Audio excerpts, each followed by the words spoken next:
ಯಾರು TF ಹಾದಿಮನಿ ಅಂತ ಹೇಳಿ ಒಬ್ಬ ವ್ಯಕ್ತಿ ನಮ್ಮ ದೇಶದ ಹೆಮ್ಮೆಯ ಪ್ರಧಾನಮಂತ್ರಿ ಆಗಿರ್ತಕ್ಕಂಥ ನರೇಂದ್ರ ಮೋದಿಜಿಯವರ ಬಗ್ಗೆ ಅತ್ಯಂತ ಅವಹೇಳನಕಾರಿಯಾಗಿರ್ತಕ್ಕಂಥ ಪೋಸ್ಟನ್ನು ಅಪ್ಲೋಡ್ ಮಾಡಿದ್ದಾರೆ.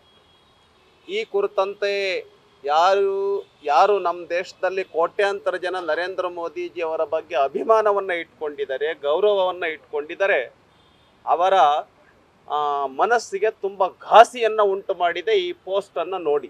ಆದ್ದರಿಂದ ಯಾರು TF ಹಾದಿಮನಿ ಇದ್ದಾರೆ, ಆ ರೀತಿ ಹೆಣ್ಮಗಳ ಜೊತೆಯಲ್ಲಿ ನರೇಂದ್ರ ಮೋದಿಜಿ ಅವರನ್ನ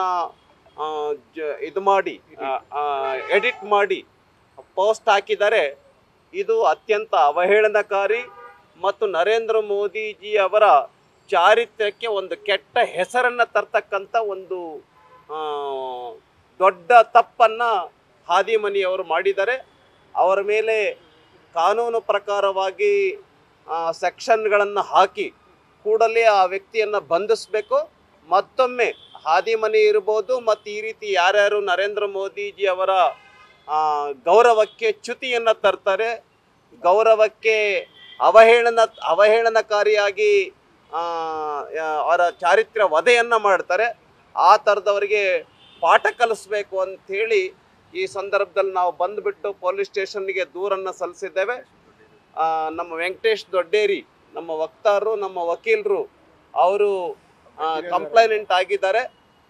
ಇವಾಗ ನಮಗೆ ಪೊಲೀಸ್ ಅಧಿಕಾರಿ ಹೇಳಿದ್ದಾರೆ ಅವ್ರ ಮೇಲೆ ನಾವು FIR ಮಾಡ್ತೀವಿ ಅಂತ ಹೇಳಿ. ಆ ರೀತಿ FIR ಮಾಡಿ ಕೂಡಲೇ ಅವ್ರನ್ನ ಬಂಧಿಸಬೇಕು ಅಂತೇಳಿ ಈ ಸಂದರ್ಭದಲ್ಲಿ ಆಗ್ರಹ ಪಡಿಸ್ತೇವೆ. ಬೇರೆ ಬೇರೆ ಕಡೆಗಳಲ್ಲಿ ನಾವು ನೋಡ್ತಾ ಇದ್ದೇವೆ ಈ ರೀತಿ ಎಲ್ಲೆಲ್ಲಿ ಆ ಪೋಸ್ಟ್ ಆಗಿದೆ, ಹುಬ್ಳಿನಲ್ಲಿ ಮತ್ತು ಬೇರೆ ಬೇರೆ ಕಡೆಗಳಲ್ಲೂ ಕೂಡ ಅವರ ಬಗ್ಗೆ ನಾವು ದೂರನ್ನು ಸಲ್ಲಿಸ್ತೇವೆ. ನಾಳೆ ಭಾರತೀಯ ಜನತಾ ಪಾರ್ಟಿ ವತಿಯಿಂದ ಫ್ರೀಡಂ ಪಾರ್ಕ್ನಲ್ಲಿ ಒಂದು ದೊಡ್ಡ ಪ್ರತಿಭಟನೆಯನ್ನು ನಾವು ಮಾಡ್ತಾ ಇದ್ದೇವೆ. ಈ ಪ್ರತಿಭಟನೆಯಲ್ಲಿ ಸಹಸ್ರಾರು ಸಂಖ್ಯೆಯಲ್ಲಿ ಭಾಗವಹಿಸ್ತಕ್ಕಂಥವರಿದ್ದಾರೆ. ನಮ್ಮ ಅಶೋಕ್ ಅವರು, ವಿಜೇಂದ್ರರವರು, ಅಶ್ವಥ್ ನಾರಾಯಣ್ ಅವರು, ಗೋಪಾಲಯ್ಯ ಅವರು, ಈ ಥರ ನಮ್ಮ ಬೆಂಗಳೂರಿನಲ್ಲಿರ್ತಕ್ಕಂಥ ಎಲ್ಲ ಶಾಸಕರು, MP ಅವರು ಕೂಡ ಇದರಲ್ಲಿ ಭಾಗವಹಿಸೋರಿದ್ದಾರೆ. ಸಾವಿರಾರು ಜನ ಭಾಗವಹಿಸ್ತಾರೆ. ಮುಖ್ಯವಾಗಿರ್ತಕ್ಕಂಥ ಉದ್ದೇಶ 11 ಜನ ಯಾರು RCB ಅಭಿಮಾನಿಗಳಿದ್ದರು, ವಿರಾಟ್ ಕೊಹ್ಲಿ ಅಭಿಮಾನಿಗಳಿದ್ದರು, ಅವರ ಸಾವಿಗೆ ನೇರವಾಗಿ ಸರ್ಕಾರವೇ ಕಾರಣ. ಈ ಸರ್ಕಾರ ಒಂದು 2-3 ದಿನ ಬಿಟ್ಟು ಕಾರ್ಯಕ್ರಮವನ್ನು ಮಾಡಿದರೆ ಏನೇನು ಸಮಸ್ಯೆ ಆಗ್ತಾ ಇರಲಿಲ್ಲ. ಅಂಥ ತುರ್ತು ಕಾರ್ಯಕ್ರಮ ಏನಿತ್ತು, ಯಾಕೆ ಭಾಳ ಅರ್ಜೆಂಟಾಗಿ ಈ ಕಾರ್ಯಕ್ರಮದ ಆಯೋಜನೆಯನ್ನು ಮಾಡಿದರು, ಯಾಕೆ ಪೂರ್ವ ತಯಾರಿಯನ್ನು ಮಾಡಲಿಲ್ಲ, ಈ ಎಲ್ಲ ಕಾರಣಗಳನ್ನು ಇಟ್ಕೊಂಡು ನಾಳೆ ಭಾರತೀಯ ಜನತಾ ಪಾರ್ಟಿ ದೊಡ್ಡ ಪ್ರತಿಭಟನೆಯನ್ನು ನಾವು ಮಾಡ್ತೇವೆ.